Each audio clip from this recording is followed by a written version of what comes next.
Poštovani gledaoci, dobar dan. Vi gledate emisiju Beskrajna oluja koja govori o ljudima koji su pre 14 godina bili prinuđeni da napuste svoje domove u Hrvatskoj. Većina njih do današnjeg dana nije uspjela da povrati svoju imovinu, a odgovornost za zločine počinjene tokom akcije Oluja također nije do kraja utvrđena. O tome danas razgovaram sa Republičkim komesarom za izbjeglice Vladimirom Cucićem. Dobro večer. Onda sa doktorom i svedokom Oluje, doktorom Igorom Torbicom. Dobro večer.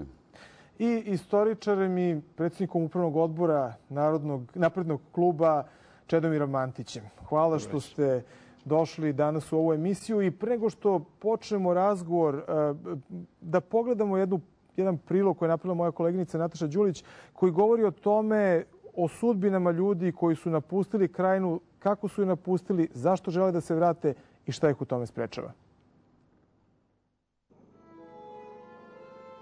Uvijek neka emocija i nešto što te vraća svakodnevno, to se ne može izbrisati. Mislim, onaj trenutak kad se krenulo u koloni, neopisivo je, tako da i dan danas na te emisije koje idu po televizijama, kad pogledaš, uvijek se vraćaš i svaku doživiš kao da si u njoj. Znam da je jedan traktor se je usput prevrnuo. Neka žena je bila bespomoćna, međutim kolona je tako išla, nisu se stigli zaustavljati, svako se je borio za sebe i ta kolona je prolazila. Neka žena mi je tako baš ostala na tužnom sjećanju. Gubiš sve, sve ti propada, mnogi prijatelji, rođaci, kumovi ginu, odlaziš u nepoznato i bez išta.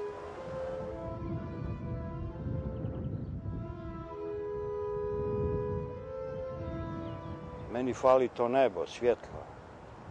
Naravno, fali mi i moj ranč, vinograd, sve mi fali. Ali teško je to napraviti. Prepušteni smo sami sebi. Ja bih bila jako sretna kada bih ja mogla živjeti u Hrvatskoj. Kada bih mogla živjeti u onoj sociosredini u kojoj sam ja živjela do 1991. godine.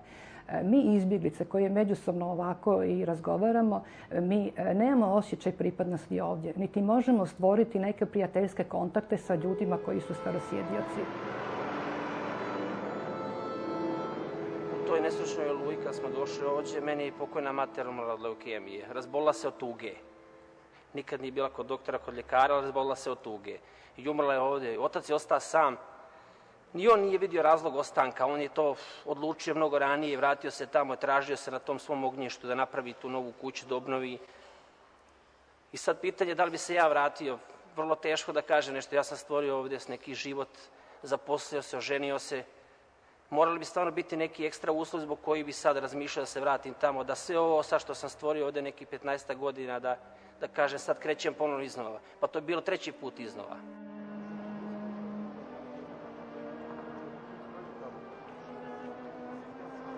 Ima milion stvari koje treba kroz papirologiju, kroz neke stvari srediti da bi ti došao u svoj sopstveni posjed, da bi istjerao neko ko je u tvom posjedu, da bi obnovio kuću koja je spaljena. Ja sam morala prodati svoju kuću. Moja kuća je bila useljena. Da ona nije bila useljena, ja bi se tada vratila u svoju kuću. Ali ja nisam to mogla, nisam se mogla tako dugotrajno sporiti sa državom Hrvatskom. Bilo mi je nekako ispod dostojanstva da ja nekoga molim ko nije nikada niti radio, niti zaradio moju kuću, da bih ja u moju kuću ušla i da bi ja dobila pravo.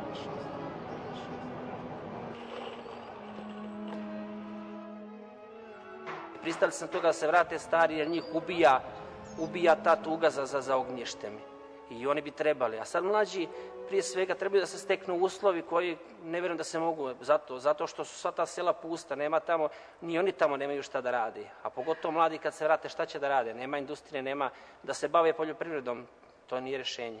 U 21. vijeku, kad, prave neke super eksperimente, nas ovdje vraćaju na ovce. A gdje su tu naši doktori, gdje su liječnici, gdje su profesori, gdje su suci? Toga nema nigdje. Kad se to osigura, onda se može govoriti o nekakvom stvarnom povratku i da postoji dobra volja za povratak. Inače, ovako mi se to čini besmislenim.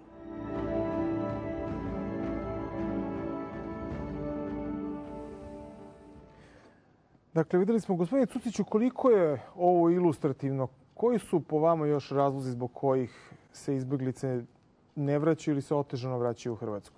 Pa najvažniji razlozi su i navedeni. Da u ovom momentu ne govorimo o sociološkim i socijalnim razlozima i razlozima koji podrška komunalnoj infrastrukturi. Znate, 300 povratničkih naselja do prošle godine bilo bez struje.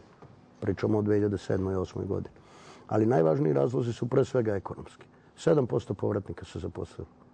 Održivost je pre svega zbog penzija uspelo da ostvari nekih 43% povratnika, dakle nekih manje od oko 60.000 ljudi. Dokumente je uzelo preko 120-130.000 ljudi i ostvarilo nekakvu vrstu političkih prava. Uvedeno je u birački spisak, učestvuje manje ili više aktivno u toj vrsti političkog života. Ali 7.500 zahtjeva za obnovu još uvijek čeka. 10.000 objekata je srušeno na područjima da nikad rata nije bilo, da metak nije ispaljen. 40 i nešto hiljada stanova nije vraćen. Ceo institut stanarskog prava je poriče se. Postoje neisplaćene penzije za oko 40.000 korisnika penzija. Te penzije nekima u periodu od godinu, a nekima i u periodu od 4,5-5 godina nisu isplaćene. Kad bi se sva ta ekonomska prava stekla, kad bi ljudima to bilo vraćeno, onda bi ljudi imali mogućnost izbora. Ovako je mogućnost izbora vrlo sužena. Kad ove podatke koje ste sad rekli, kažete partnerima na hrvatskoj strani, šta vam oni odgovore? Pa oni kažu da prvo imate jedan apsurd, znate, Hrvatska kao garant u Dejtonskom mirovnom sporazumu garantovala je da će stanarska prava u Bosni biti vraćena, a isto ta prava nije prepoznala ovdje. Oni kažu da je jednostavno stanarsko pravo zamenjeno stambenim zbrinjavanjem. Dakle, jedno u osnovi vlasničko pravo zamenjuje se jednim socijalnom kategorijom i to samo za one ljude koji se vraćaju. Onda oni kažu da je u to vreme penzije isplaćivao penzioni fond Srbije.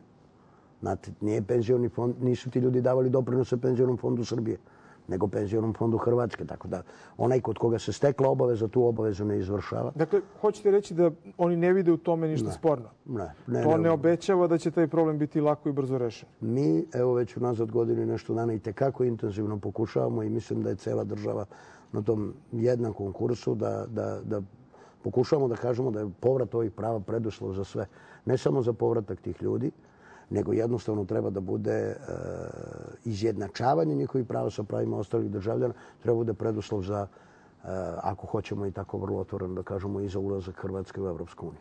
Doktore Torbica, bili ste u Kninu na današnji dan pre 14 godina, ostali ste 40 dana, ako sam dobro informisan, i nakon operacije Oluja. Čega se vi, šta vam prvo padne na pamet kad vam neko kaže 5. avgust? Čovjek po svojoj prirodi nastoji da zaboravi i potisne u duboko u podsvest ružne stvari. Ali u svakom slučaju to je vreme kad se čovjek osjećao vrlo, vrlo teško, frustrirano. Opšta panika, strah je vladala taj dan. Jer mi smo ušli u taj dan doslovno totalno nepripremljeni, bez ikakvih informacija, saznanja šta se događa. To je osnovno, mislim. I koje su vam, recimo, slike neke koje pamtite? Osnovno što pamtim taj dan, to je pre svega jutro, žestoko bombardovanje Knina, broj 1. Zatim strah koji je zavladao među ljudima, jedna opšta dezorganizovanost i nakon toga vrlo brzo i ljudima postalo jasno da će doći do masovnog povlačenja ljudi i stanovništva, da ljudi moraju da spašavaju svoje žive glave. Nekoliko dana, znači nakon što se taj najveći broj, negdje oko preko 200.000 ljudi povukao, kako je Krajina izgledala, znači nakon što je Hrvatska vojska ušla, imali ste prilike to da vidite, bili ste svedok toga? Ja sam mogao to da gledam u Kninu, znači iz logora Umprofora, kampa Umprofora, gdje je bilo smešteno oko 1000 izbjeglica. Naravno da to nije bilo lepo za gledati, ali ono što je osnovno, to nam je davalo sigurnost da će ti ljudi preživjeti. Nije lepo gledati iz kampa svoju kuću, koju vrlo brzo nisi mogao ni prići, i tako mnogi ljudi. Ali ljudi su se odlučili I kasnije kad su postavili nakon 20 dana mogućnost, počeli pregovori da li neko hoće da iziđe, tako vrlo mali broj ljudi se odlučio da iziđe iz kampa i ostane, jer se osjeća vrlo nesiguran. I zato se ta kolona, taj broj od 1000 ljudi, a kasnije prebačen je autobusima u Srbiju, zajedno sa ranjenicima koji su tamo bili. Da dođemo danas sada malo u današnje vrijeme, vi odlazite u Knin preko leta. Kad ste, posle 95. kad ste prvi put otišli? Prvi put sam išao 2000. godine. 2000. godine sam išao prvi put. To je istina. 2000. godina i ovo leto, to se ne može usporediti. Mislite na 2009. 2009.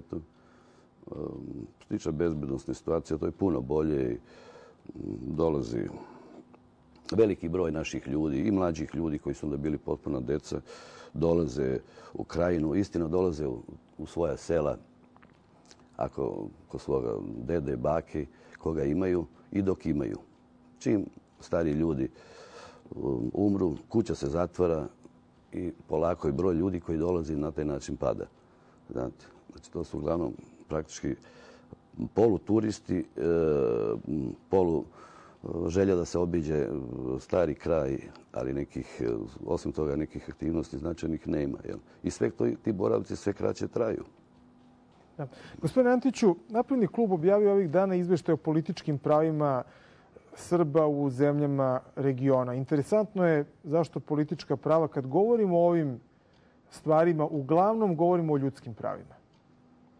Naravno, ali čitav problem potiče od nepoštovanja kolektivnih političkih prava srpskog naroda u regionu.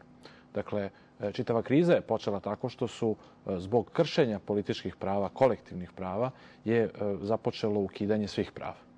Tako da danas je to jedna mala zamjena teza. Naravno da je važno da ljudi ekonomski budu zbrinuti, naravno da je važno da se imovina vrati, naravno da je važno da ljudi ne budu ugroženi fizički, ali opstanak tog sveta, opstanak njegove kulture, opstanak tog naroda na tom prostoru je duboko zavisan od njegovog političkog položaja i zato nije ni čudo što je Parlamentarna skupština Saveta Evrope pre više od godinu dana preporučila da Hrvatski ustav bude promenjen i vraćen u onu formu koja je bio pre 1991. godine. Tačnije da Srbi postanu konstitutivni narod. U krajnjoj liniji, kad govorimo o Hrvatskoj, redakcija Naprednog kluba je pisala 8 država susednih i država regiona u kojima su Srbi živeli autohtono i žive još uvek.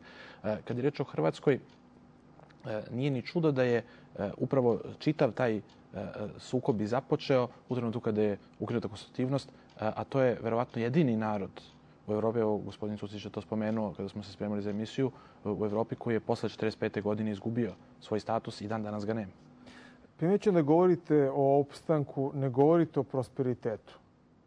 Je to slučajno? Nažalost, mi smo došli u poziciju da govorimo o opstanku. Već 150 godina traje opadanje broja srpskog naroda u Hrvatskoj. Nije za to zaslužan, odnosno nije za to odgovoran samo genocid iz perioda Drugog svjetskog rata. To je jedan ekstremni jedan period u kome je jedna ekstremistička organizacija vladala Hrvatskom, ali prosto procesi od kojih su neki možda čak i prisutni u drugim državama Balkana i odnose se i na druge narode, recimo na Hrvate u Bosni, govore u prilog tome da se narodi polako pomeraju prema svojim državnim središtima. U Hrvatskoj pre 150 godina Srbi su činili 25% stanovništva, u Dalmaciji 16%.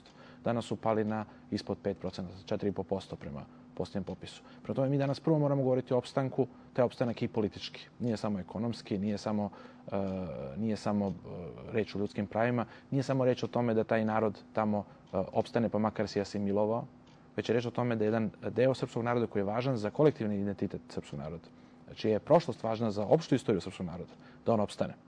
Čini mi se da u tom izveštaju, bar onako utisak je neki da imate i neke kritike na račun Republike Srbije i njenog odnosa prema, recimo konkretno u ovom delu za Hrvatsku, znači prema povratnicima i prema izbjeglicama iz Hrvatske. Zašto? Naravno da je Republika Srbija u meri u kojoj je mogla pomagala srpski narod izvan Srbije. Međutim, meni se čini da mi nemamo trajnu politiku i da se tu stvari nisu promenile od 90. godine do danas. 90. godine jedan poslanik Socijalističke partije Srbije, koji je kasnije napravio veliku političku karijeru, rekao je da on nikada nije čuo da u Hrvatskoj žive Srbi. Mi danas imamo sličnu situaciju. Mi danas imamo političare koji odu u Zagreb i ne spomenu pitanje srpskog naroda. Imamo političare koji za svih ovih 9 godina kako imamo dobre odnose sa Hrvatskom nisu otišli u Jasenovac. Evo i ove godine premijer nije otišao na centralnu proslavu, nego otišao u Gradinu, odnosno otišao je na onaj deo kompleksa ogromnog Jasenovačkog koji je na teritoriji Bosne i Hercegovine, odnosno Republike Srpske. Mi dan danas među državnim prioritetima spoljnopolitičkim nemamo pitanje odnosa prema Srbima izvan Srbije. Takođe, prioritet našeg ministarstva za dijasporu su Srbi, ekonomska dijaspora u Evropi, u Sjedinjenim Američkim Državama. Ja ne mislim da to nije važno, ali mislim da je za srpsku politiku, naročito to 90. godina se pokazalo, važniji su Srbi u Balkanu, odnosno na balkanskim zemljama. I konačno, kad je reč o ulaganjima, mi u ovom trenutku ulažemo izvesna sredstva za koja ne kažem da su dovoljna u nacionalne manjine u Srbiji. Treba da ulažemo, treba i više da ulažemo, ali nacionalnih manjina u Srbiji ima po broju 3,5 puta manje nego Srbe u okruženju, a za Srbe u okruženju dajemo 3 puta manje novca nego što dajemo za te nacionalne manjine. Tu moram gospodina Tucića da uključim, prosto da pitam koliko te stvari stoje, ne stoje. Znači, koje su mogućnosti uopšte, šta još država Srbija može da učini realno? Pa trebalo bi poći od onoga šta je Srbija, ne samo država Srbije, nego i svi ljudi koji u njoj žive, šta su učinili unazad u ovom periodu u 1991. godine. U jednom momentu to je predstavljalo 17% nacionalnog proizvoda. Dakle, vi takva izdvajanja niste imali. Vi ste imali opštine i sredine kao što su Šid, Pazova, Inđija, u kojima je broj izbjeglica bio veći od broja stanovnika. Vi sada, svaki 10. stanovnik u ovoj zemlji, mi u njoj žive od pre 1991. godine. To je jedno najveće nasilno pomeranje unazad, ne znam koliko godina, od 1945. i od kolonizacija. Dakle, imate posao s jednom ogromnom prinudnom migracijom. Po popisima koje UNHCR sprovodio 1996. godine zajedno sa nama. Taj broj je bio 500 i nešto hiljada, pa je bilo 74.000 ljudi koji su bili u statusu ratom pogođenih lica, pa bi taj broj došao do skoro 700.000.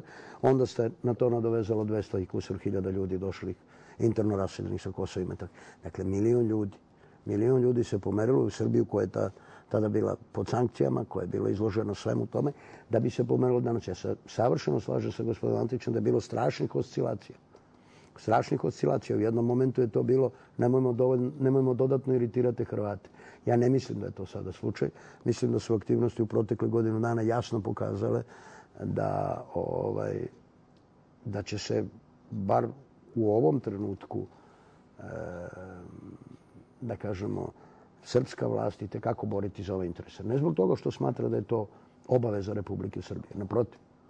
Naprotiv, Srbija je ovo sve uradila zato što je bila opredeljena da pomogne svom narodu.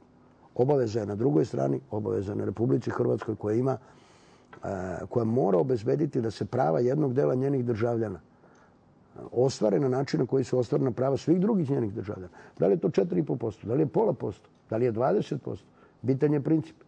Bitan je princip. Ne možete vi obezbediti nekome ko je treća generacija u Argentini da ima to isto pravo, obezbediti nekome koji je iz Bosne tu, dati mu na području od posebne državne skrbi, dati mu kuću koju ste otkupili od Srba putem Agencije za promet nekretnina, dati mu pare da je obnove i u isto vreme tom istom čoveku, čija je to kuća bila, ne omogućiti to. Ne možemo, evo 2 sekunde samo, ne možemo, a mislim da se svi slažemo, ne možemo preći preko činjenice da je izvršen urbicid. Mi smo i to čuli. Gde je tih 90% ljudi koji su živjeli u gradovima koji su izašli? Dakle, to su sve neka otvorena pitanja koja bi morala da se suoče.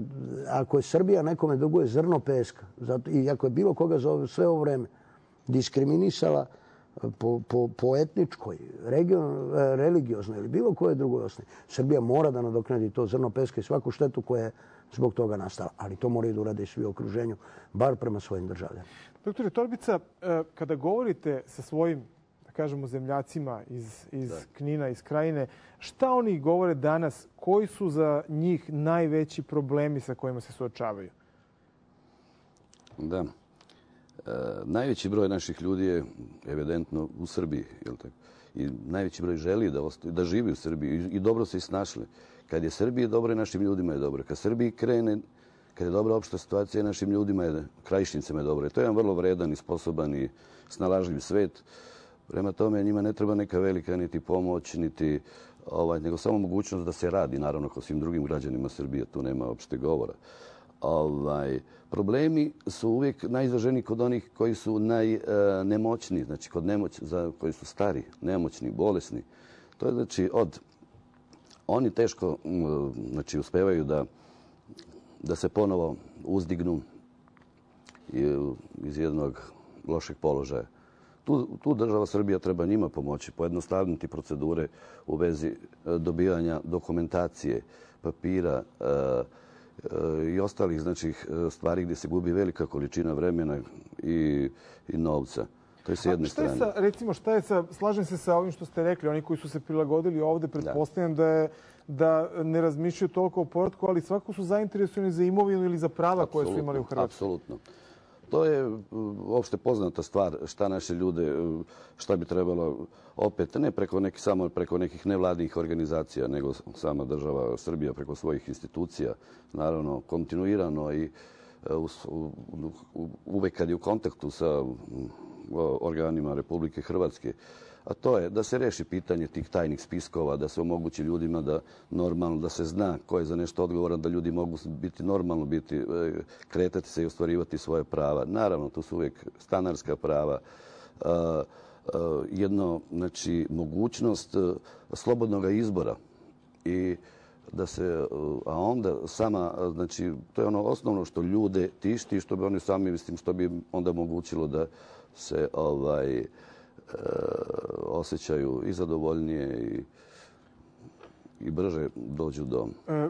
Taj deo, znači Hrvatski, govorim više sada o delu oko Knina nego ovome u zapadnoj Slavoniji ili Vukovaru. Taj deo oko Knina generalno je bio slabo razvijen i u bivšoj Jugoslaviji. Dakle, koji je motiv, konkretno vama, koji imate posao i vrlo ste ovdje integrisani u sredinu, koji bi vama bio motiv, pošto se spominje o tome da je potrebno se vrate školovani, sposobni, mlađi ljudi tamo, koji bi vama bio motiv da idete tamo? U ovom vašem prilogu, ja mislim da su svi sagovornici vam baš pogodili u prave stvari. Motiv, mi koji smo se ovdje na jedan način solidno snašli, živimo normalno sa svojim porodicama i prihvaćeni u ovoj sredini sasvim dobro ili odlično. Naravno da se čovjek vrati u Knin koji je sasvim drugačiji, to bi morao biti neki veliki razlog ili neko veliko razočarenje u ovu sredinu da bi se čovjek odlučio na taj korak. Jer očito nemoguće neke stvari povratiti. 14 godina je prošlo, a što je rekla vam gospođa u samom prilogu, život čine ljudi. Povrate se i kuće, i automobili, i frižideri, i televizori. Sve se to na jedan način povrati, ali život čine ljudi. To znači vi nemate, prosto kad razmišljate o tome, vaša sredina je sada ovde, nije tamo. Pa naravno, ja ovdje živim i meni je majka u Kninu, idem dole i sasvim normalno. Ali da se čovjek ostvari i profesionalno i svim drugim aspektima je pitanje dece, školovanja. To je sasvim sad. Sad postoji tu i druga stvar, a to je saradnja Srbije i Hrvatske. Ove godine po prvi put Hrvatska je pozivala srpske turiste da dođu u Hrvatsku. Bilo je nekih manjih incidenata o kojima smo mogli da slušamo i gledamo u medijima. S druge strane, iz Hrvatske također dolaze vesti o koncertima Thompsonovim koji na neki način ponovo podstiču nacionalizam. Kako može balans između te dve stvari da se napravi? Da li kad slušate o ovim stvarima koje vam se ne sviđaju, vam se čini da su mnogo veće od onih koje vam se sviđaju? Čedo? Pa moje mišljenje je da ljudi ne idu na letovanje iz političkih razloga. Kao što mislim da je bila greška u doba komunizma što su ljudi insistirali na tome da mešoviti brakovi garantuju jedinstvo dva naroda. To nije tačno, ljudi se ne žene niti se udaju iz političkih razloga. Tako da mislim da je to jedna greška, kao što je greška to uverenje da uđemo u Europsku uniju, da će naši problemi biti rešeni. Naprotiv. Moje mišljenje je da, i tu bi se prosto nadovezao na razmišljanje uvaženih sagovornika, da kad je reč o istinskom povratku Srba u Hrvatsku, stvaranju neke njihove elite, posebno u tim krajima koji su, kako vi spomenuste, bili ranije nerazvijeni, to je nemoguće bez novog političkog statusa Srba dole. I velika je šteta što je Hrvatska uspostavila pa potom ukinula autonomne kotare, a da Srbija ništa o tome nije rekla. I čak kada je bivši premijer Sanader pre nekoliko godina gostovao u Saveznoj skupštini, kada mu je to pitanje postavljeno, on se vrlo zbunio, a poslanica koja je to pitanje postavila je bila posle kritikovana interno od strane drugih poslanika Državne zajednice Srbije i Crne Gore. Zato što očigledno je da naši političari ne prepoznaju u tom pitanju nešto značajno, verovatno uvereni da je prosto Milošević izgubio tu kartu za sva vremena. Kad je reč o incidentima, vi ste u pravu, zaista relativno malo incidenata bilo. Međutim, neprijatno je što ti incidenti su isto motivisani kao i pre 20 godina i jednako kao i pre 40 godina. I oni su uvek postojali. I činjenica je da je hrvatsko društvo ima ozbiljan problem posle velike pobede koje je ostvarilo. Ono je doživjelo i to pobede na delom svojih građana, što je tragično. Ono je doživjelo da prosto 10 godina im je bilo potrebno da instaliraju normalan znak Beograd na autoputu. Dakle, veliki procenat tih ljudi, njima je rat poslužio samo kao izgovor za jednu duboku i strašnu mržnju. I ta mržnja je imala erupciju 41. do 45. godine, imala je erupciju od 90. do 91. godine, pre nego što je počeo rat, i ona povremeno ima te male erupcije na Thompsonovim koncertima. Što to znači da su te predrasude koje postoje i dalje veoma snažne, čak i ako se ne materializuju uvek? Meni se čini da odnosi Srba i Hrvata, nažalost, su prošli kroz prizmu nekih velikih procesa koji se dešavali u Evropi i koji su, nažalost, doživjeli tako te svoje negativne klimakse u ratovima u 20. veku. U Evropi su se dešavali u doba versih ratova u 16. i 17. veku. Šta biste vi, gospodine Tuciću, rekli? Znači, o tom balansu između tih dobrih odnosa i ekscesa i onih stvari koje se ne sviđaju ljudima, Srbima koji su, recimo, došli iz Hrvatske?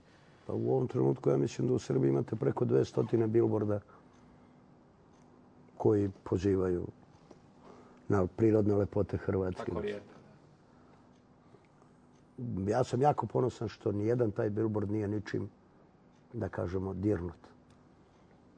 Ali znam da će do nekakvog, ovo što gospodin Antić govori, do nekakvog stvaranja klime u kojoj možemo normalno razgovarati o ovim pitanjima doći kada vi budete na Jelačića placu imali bilbord na kome piše, recimo, Srbija među šljivama. I kad ga niko ne bude dirao, onda ćemo znati da je to vreme došlo i sazrelo. Ja ne mislim da pričamo o naučnoj fantastici. Ali u međuvremenu ovaj narod, ovo što je doktor rekao, ovaj narod nema vremena da čeka. Neki čekaju 14, neki čekaju, boga mi, evo 18 i 19 godina, neki nisu ni dočekali. 11% izbeglica je umrlo, ne dočekavši ta prava.